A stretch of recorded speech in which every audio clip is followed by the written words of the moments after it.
जय श्री राम मित्रों। आज का जो मुद्दा है, आपने मीडिया पर भी एक बहस चल रही है एनआरसी को लेकर, national registration of citizens. Hindu को इससे कुछ ज़्यादा लेना देना नहीं है, क्योंकि जातिवाद और प्रांतवाद में लड़ रहा हिंदू देश के ऐसे महत्वपूर्ण मुद्दों से अपनी आंखें चुरा रहा है। देश के सार्वभौमत्व जिससे जुड़ा हुआ है एनआरसी, जितना पार्लियामेंट में बहस चल रही है जितनी आसानी से, उतना आसान मुद्दा है क्या ये? मित्रों, 1400 वर्षों से भारत देश के विरुद्ध अवैध घूसणखोरी कर भारत के विविध प्रदेशों को एक धर्म के लोगों ने उस पर अवैध कब्जा किया। ये एनआरसी तो आजकल पढ़े लिखे लोगों ने ये नए नए वर्ड निकाले, इंग्लिश डेफिनेशन, लेकिन ये मुद्दा आज का नहीं है, ना ये 1971 का है। 1400 वर्षों से यह मुद्दा अविरत ऐसे ही चल रहा है। हम प्रांतवाद और जातिवाद में खोकर इन मुद्दों पर तो हमने कभी ध्यान ही नहीं दिया। हम अपनी जातियां बचा रहे हैं, हम अपने प्रांत बचाने की बात करते हैं, हमें आरक्षण चाहिए, हमें ये चाहिए, हमें वो चाहिए। देश ही नहीं बचेगा तो आरक्षण, जातिवाद, प्रांतवाद कहाँ से बचाओगे? अगर मैं बात करूं असम की, असम में 2008 में दंगे, 2012 में 8 में भी हुए और 12 में भी हुए। इन दंगों के पीछे और इन दंगों के मूल में था कौन? अवैध बांग्लादेशी घूसणखोर। बांग्लादेश की टोटल जनसंख्या का 15% हिस्सा आज अवैध रूप से भारत में जी रहा है, भारत के संसाधनों का उपयोग कर रहा है, भारत का पानी पी रहा है, भारत की बिजली का उपयोग कर रहा है, भारत की जमीन का उपयोग कर रहा है। इनकी एक योजना रहती है, भारत का जो असम, नागालैंड, मेघालय, ये जो प्रदेश है वो सटा हुआ है बांग्लादेश की बॉर्डर से। मित्रों, इन लोगों की अवैध कब्जा करने की जो सिस्टम है, जो पद्धति है, वो मैं आपको समझाता हूँ। यह लोग रातों रात 500, 1000, 2000 की जनसंख्या में आते हैं। आप अपने खेत पर, या देखिए असम की यह परिस्थिति है, वहाँ पर ट्राइबल, कुछ जो 7 जिले हैं वहाँ पर ज़्यादा ट्राइबल हिंदू हैं और विशेषकर बोड़ो जनजाति उस विस्तार में रहती है। छोटे छोटे कस्बों में ये रहते हैं, 10 घर, 20 घर, 50 घर, ऐसे। कोई बड़ी जनसंख्या इन बोड़ो हिंदुओं की नहीं है। ये लोग क्या करते हैं, रातों रात 1000, 2000 की संख्या में अवैध घूसणखोरी करते हैं। जहाँ पर आज आपका खेत था, सुबह को, रात को उस खेत पर फोल्डिंग मकान बन जाते हैं और 1000 लोगों की बस्ती बस जाती है।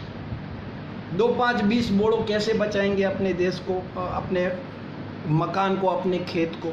आप सोचिए, कितनी बड़ी योजना, कितना बड़ा षड्यंत्र।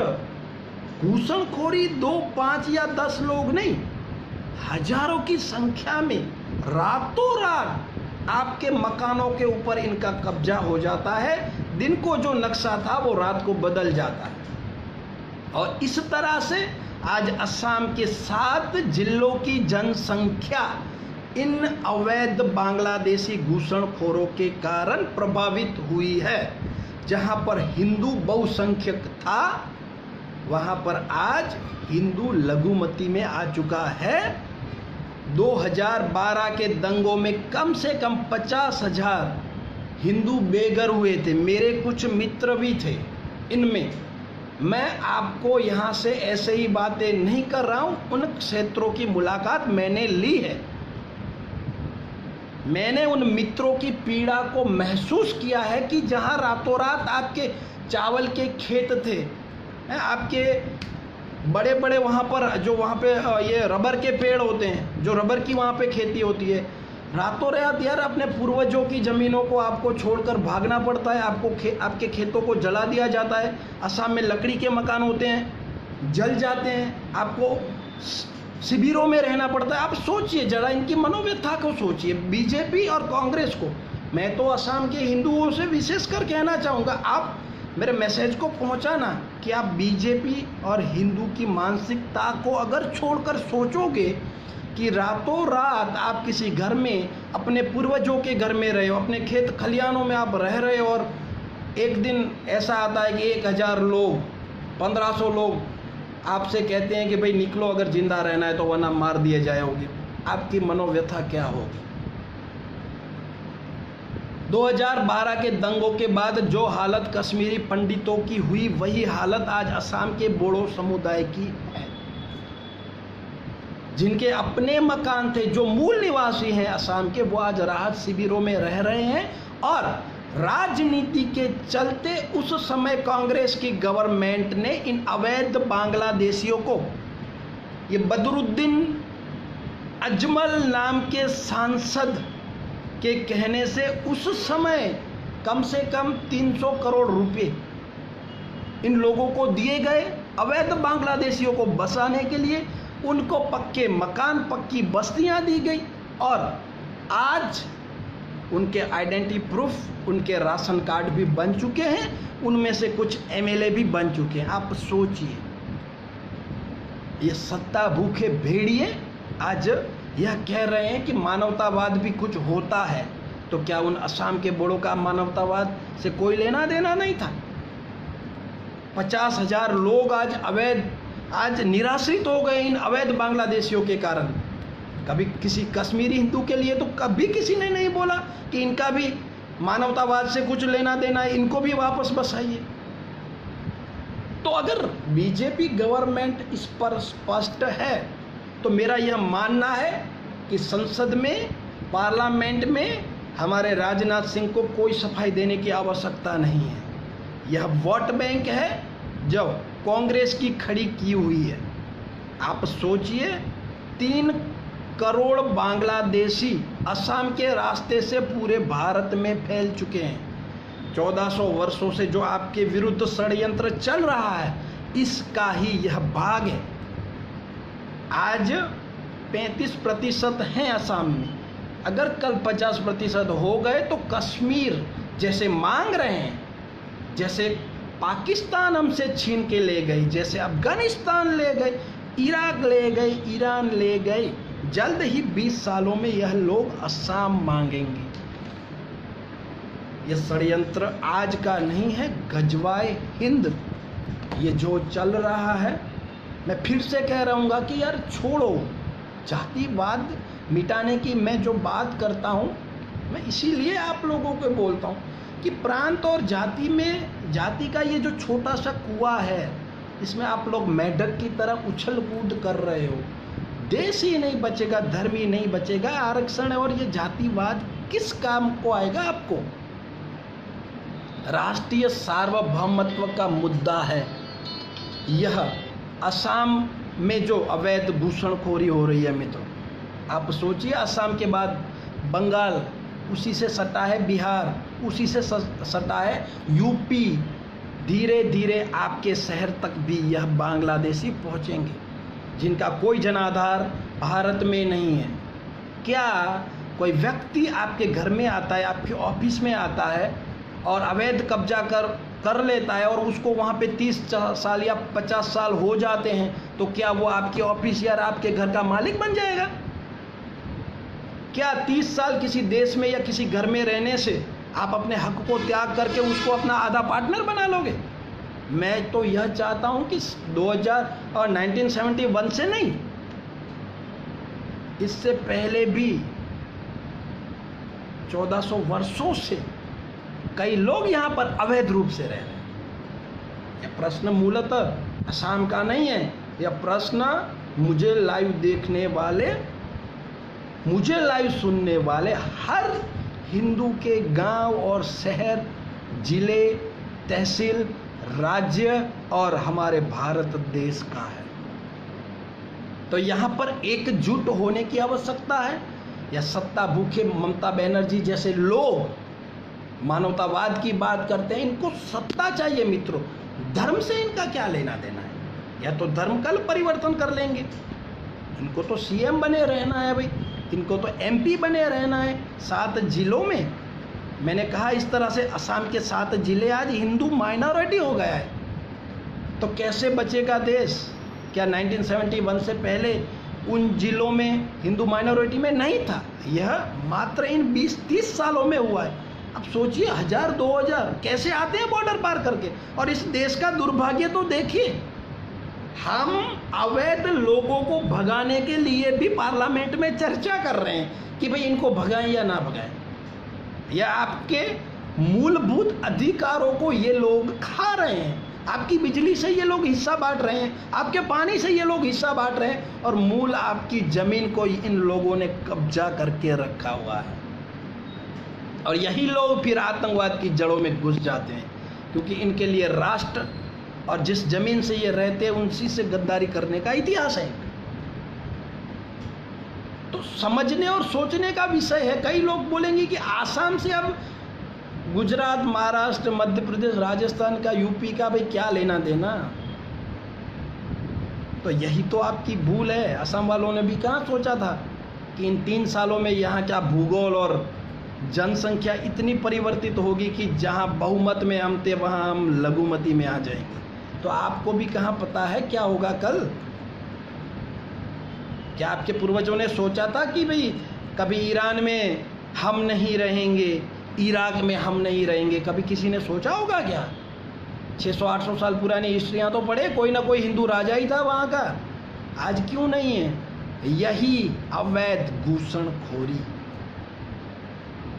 मॉब लिंचिंग का जो मुद्दा चल रहा है ना, बहुत कुछ है इस पर बोलने के लिए। पहला मॉब लिंचिंग करने वाला मोहम्मद बिन कासिम को लोग भूल गए, या फिर जीना को 1946 की मॉब लिंचिंग लोग भूल गए। सोचने का विषय है। सोचिए, बीजेपी गवर्नमेंट को इस मुद्दे पर हमें पूर्ण समर्थन देना चाहिए। और स्पष्टीकरण, मोदी जी का वो वाक्य मुझे आज भी याद है कि बांग्लादेशी घूसणखोरों अपना बोर या बिस्तरा बांध लेना, हम आ रहे हैं। तो मैं कहता हूं कि अब इसको ज़मीनी स्तर पर डालने का समय आ चुका है। 40 लाख नहीं है, करोड़ों में है ये, और इनको भगाना ही जरूरी है। इस पर बहस नहीं करने की कोई ज़रूरत नहीं। और ममता बनर्जी जी जैसे नेताओं को तो मैं कहता हूँ इनको बांग्लादेशियों के साथ इनको भी भगा दो। अगर ऐसे कांग्रेसी भी हैं तो इनको भी भगाओ, इनकी कोई ज़रूरत नहीं है। जो मेरे देश के सार्वभौमत्व के साथ खिलवाड़ करता है, अब बचे हुए भारत को भी जो लोग बांटने का, सत्ता के सौदे में बांटने का जो प्रयास कर रहे हैं, ऐसे लोगों को इस देश में रहने का कोई अधिकार नहीं है। तो समझना, आपके शहर में भी हैं बांग्लादेश, उनके भी वोटर आईडी बन चुके हैं। अवैध घूसणखोरी करना इनको किसी ने सिखाया नहीं, ये तो जन्मजात सीखे हुए हैं। किसी की भी जमीन पर हड़प लो, किसी की बेटी को हड़प लो, किसी की बीवी को हड़प लो।